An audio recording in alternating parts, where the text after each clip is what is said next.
Hey you guys, it's Peter, and I'm back. Of course I'm back. I'm not going anywhere. Of course not. I'm YouTube famous now. Available on iTunes. That's my little shtick, if you don't watch my videos usually. Anyway, I was sitting around today writing, and I was taking a break, and I was going through emails that people had sent me. And on my other channel, one of my other channels, I am doing like advice videos once or twice a week. And so a lot of people are sending me emails saying, this is my situation, how can I, would you do a video about this, yada, yada, yada.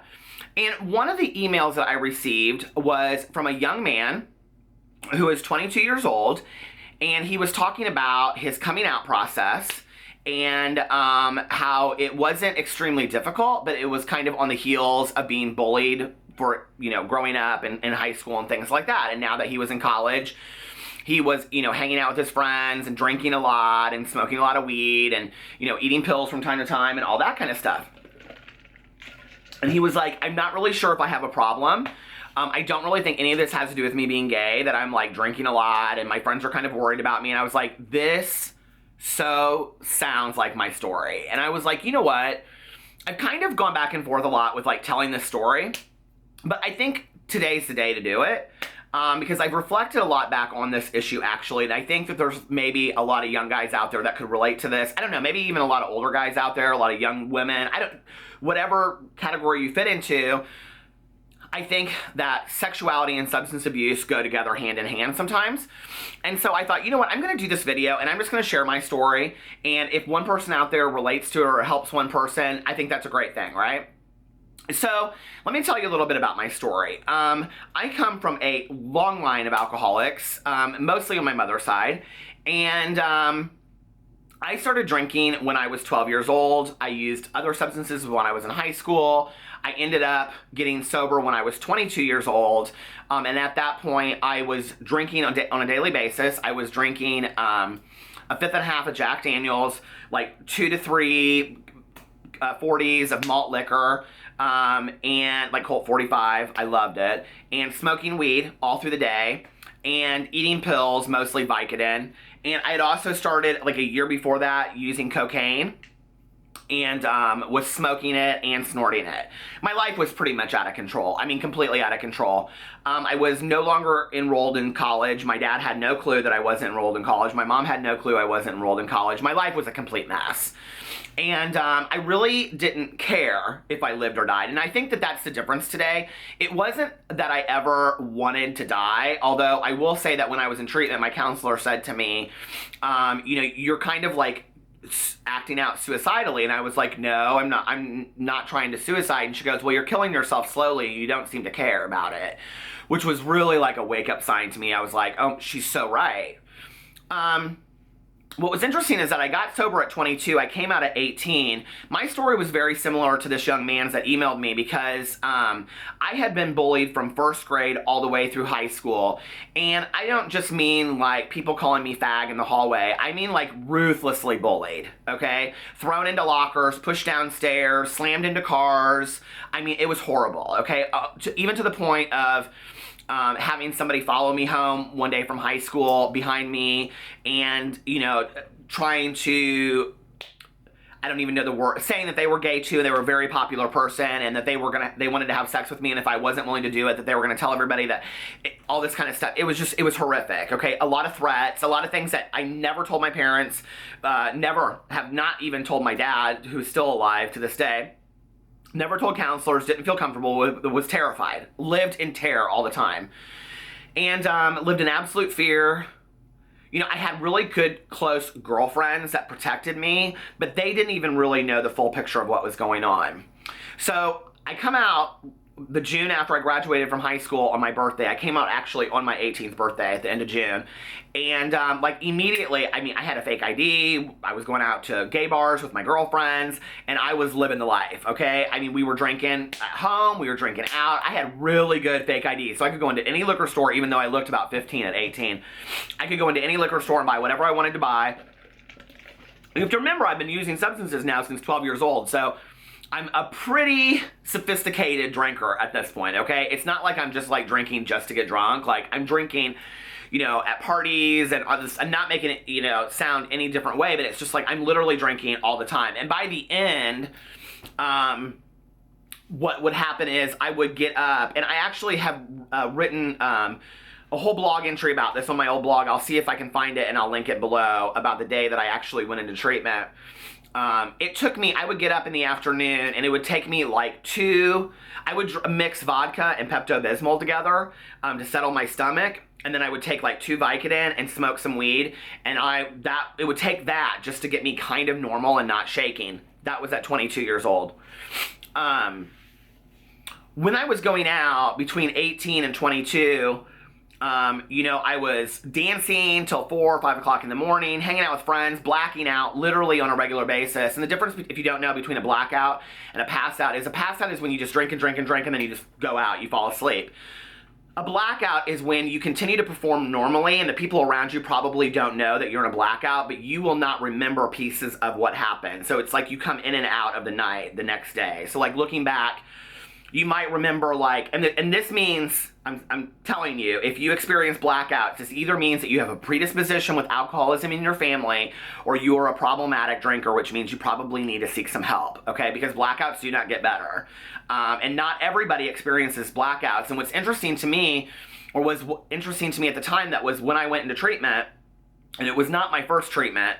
When I went into treatment the last time, I can remember talking about blackouts, and I really thought that everybody experienced them. I really thought that everybody had blackouts. I thought it was totally normal, to wake up and not and remember being at the bar, but not remembering how I got home, or remembering then all of a sudden being in somebody's car, and having bits and pieces of the night. And then people over time would want to tell me what happened, and I'd be like, I don't want to know. Over time, it was I just don't want to hear it. Right? It was too much.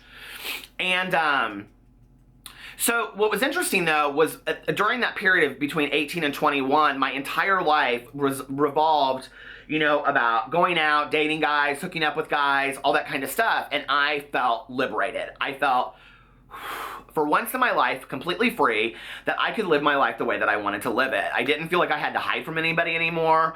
And almost to some degree, I think I kind of wanted to force it in people's faces. I had a very, very easy coming out process, okay? My dad and my stepmom actually sat me down.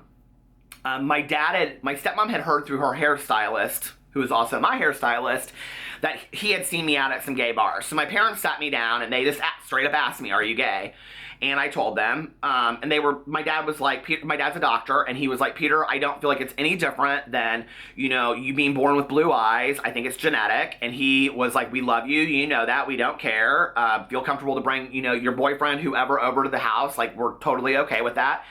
My dad is, in telling stories, he's like, from a very young age, I always probably thought that I would be having this conversation with you. It just is a non-issue to my dad and my stepmom. My mom was a little bit of a different story, which is interesting because my father's pretty conservative, but very liberal-minded. My mom didn't have an issue at all with the fact that I was gay. What she said to me was, when I came out to her, which was right at that same time, I made a very decisive, I made a decision at that time that I didn't care who in the world knew that I was gay. And, a lot of people on my videos comment about my voice. I've had huge issues with my voice through the years. I'm embarrassed of it. I'm embarrassed of how I sound, and things like that. And a lot of people comment on it. It's something that's taken me almost 20 years to get to the point where I'm okay with my voice. It is my voice. I can't do anything about it. I can't change it. When people say to me you sound so gay, or your voice is annoying, or this or that, I'm like, yeah, those are the things that made me, those were the things that pushed me into drinking back in the day. Because when I drank, I didn't care how my voice sounded. When I was using drugs, I didn't care what you thought about me, right? So being sober has taken me a long time to get through that and own it and know what my voice sounds like and be okay with that and realize that that's just part of who I am. Love me or hate me. I can't do anything about my voice. I can't change it, and I'm not willing to at this point, even if I could. I'm not going to be disingenuous to people. So when I get those comments on my videos, I'm just a lot of times really more that says more about you than that says about me. It's ignorance. So anyway, but that's a long road that it's taken me to get here. With my mom was very, very cool with me coming out, but she was very much like, you know, I'm afraid of how society is going to treat you. She said people are not nice to gay people, and this was in 1990, and she was right. I'm very thankful for the conversation that we had because, you know, over time, it's taught me to be put myself in safe situations, to be very careful, you know, whatever. But she did say to me that she felt like at that time of when I was drinking and going out a lot, that I was really like pushing it in people's faces, like, deal with me, I'm gay. And I think part of that was that I still had long-term resentments and anger over the way that I was treated growing up from my peers. Well, flash forward to me getting sober, and I'm seeing counselors, and after I left treatment, and I'm seeing counselors in treatment, and every single one of them wanted to bring up me being gay as an issue for my substance using. And I would always be like, I don't think it has anything to do with it. I really didn't think me being gay had anything to do with me being an alcoholic or an addict. I just didn't think it affected it in any way. And I didn't look at it. 22 years later, I can sit on camera and I can tell you that I think being gay, coming to terms with being gay, hating myself for being gay, hating other people for making me feel ashamed for being gay, or saying things that made me feel ashamed for being gay, and treating me lesser than, is 85 to 90%, I believe, of why I'm an alcoholic. I think the other 10% is predisposed genetics. I really, really do. Took me a long time to realize that being drunk and being high and being on all kinds of drugs allowed me the liberty and the freedom to act out in a way I was not comfortable with acting. It taught me that, 1990 is a lot different than 2017 as far as coming out. I still think it's scary for a lot of people to come out today, but back then to come out meant you went to a gay bar. Like there really weren't a lot of other places to meet people except for maybe a support group, which wasn't really my gig, but I just didn't, I wanted to meet cute guys and have fun and dance all night long and get lit. That was it, right? What do you want to do when you're 20 years old? That's what I wanted to do. So, I look back on that, and I think that during that period of time, I think I came out in a haze of alcohol and drugs, and I never really figured out who I was. And then I got sober, and I never dealt with it, and I went right into a long-term relationship, left that, went right into another long-term relationship, left that, and went right into another long-term relationship. And I think gradually what happened over time was society changed, I changed, and I became okay with who I was. But that process doesn't have to take that long, I wish at 22 years old when I got sober and counselors said to me, do you think that your using has things to do with being gay? I wish I would have been willing to look in the mirror at myself enough and said, yeah, absolutely. I don't like myself for being gay. People haven't liked me for a very long time for being gay. It hurts my soul. I wish I had been born somebody else. I wish I had been born straight. It would have been easier. I'm so thankful for my life today. I struggle sometimes with the whole idea of the It Gets Better project, and I'll tell you why, because I think that we tell kids it gets better, but we don't teach them how to get it better. I think getting better is telling on yourself. I think getting better is telling your truth. I think getting better is owning yourself and being proud of it.